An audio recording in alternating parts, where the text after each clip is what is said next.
ஒரு radioactive டீகேல capital என் அப்படின்றது வந்து பார்த்திங்கனாக்க நம்பர் ஆஃப் ரெசிடுவல் ஆக்டிவ் நியூக்ளியைன்னு கொடுத்துருக்குறாங்க. டின்றது நம்பர் ஆஃப் டாட்டர் நியூக்ளியை கொடுத்துருக்குறாங்க. ஆர் வந்து ரேட் ஆஃப் டீகே கொடுத்துருக்குறாங்க.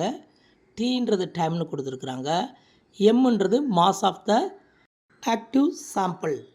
இப்போ 4 கிராஃப் கொடுத்துருக்குறாங்க. டைம் வர்சஸ் வந்து என்னு, time versus T, time versus R கொடுத்துருக்காங்க, டைம் வர்சஸ் எம் கொடுத்துருக்குறாங்க.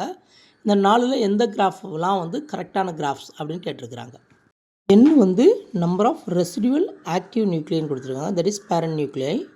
டைம் ஆக ஆக பார்த்தீங்கன்னாக்கா பேரண்ட் நியூக்ளியை வந்து எக்ஸ்பொனன்ஷியலாக குறைய ஆரம்பிக்கும். அப்போ ஃபஸ்ட்டு கிராஃப் வந்து எக்ஸ்பொனன்ஷியலாக குறையுது என்ன, அப்போ அது வந்து சரியான கிராஃபு.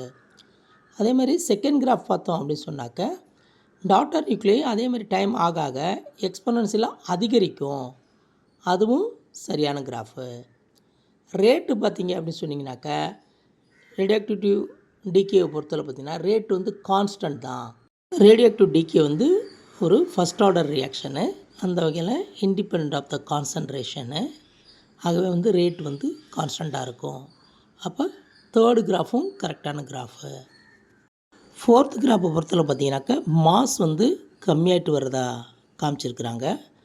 ஆனால் வந்து மாஸ் வந்து கன்சர்வேட்டிவ், டோட்டல் மாஸ் வந்து குறையாது. ஆகவே வந்து ஃபோர்த்து கிராஃப் வந்து ராங்கான கிராஃபு.